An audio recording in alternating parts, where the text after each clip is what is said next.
Hello friend, welcome back to my channel. তো আমরা বাড়ির সবাই মিলে এখন যাচ্ছি ঝুলনের মেলায়। আর দেখো, একটা মজাদার ঘটনা ঘটেছে। জানো কি ঘটেছে? আসলে এই বছর যে ঝুলন স্টার্ট হয়ে গেছে, আমরা সেটা কেউ জানতামই না। ঝুলন শেষ হওয়ার একদিন আগে একটা লোকের থেকে শুনতে পাই যে ঝুলন শুরু হয়ে গেছে। তো তারপরে আমরা ঝুলনে চলে আসলাম। তো দেখো, ঝুলনে ঢোকার সময় এখানে কত মন্দির দেখো, মা তারা আছে, তারপরে শিব ঠাকুর আছে, আর অনেক ঠাকুর আছে। তো এই দেখো, আমরা এখন ঝুলনে যেই ঠাকুর, কৃষ্ণ ঠাকুর, সেখানটায় আমরা চলে এসেছি।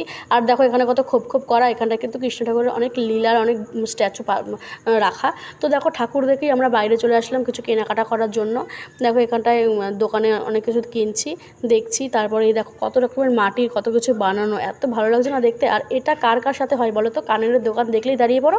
আমি কিন্তু দাঁড়িয়ে পড়ি। তো দেখো, এগুলো সব কিনে ফিনে এখন চলে আসলাম একটা আইসক্রিম খেতে। তো আইসক্রিম খেয়ে একটু জিলাপি মিলাপি কিনে তো এখন যাচ্ছি বাড়ির দিকে। আর এই দেখো, আমার ছোটো মামার মেয়ে, আর এটা হচ্ছে আমার মা, আর এই হচ্ছে আমার দাদা, আর এই হচ্ছে আমার কুটু, আর আমার বড় মামার মেয়ে। তো আজকের জন্য এইটুকুনি, টাটা, বাই বাই।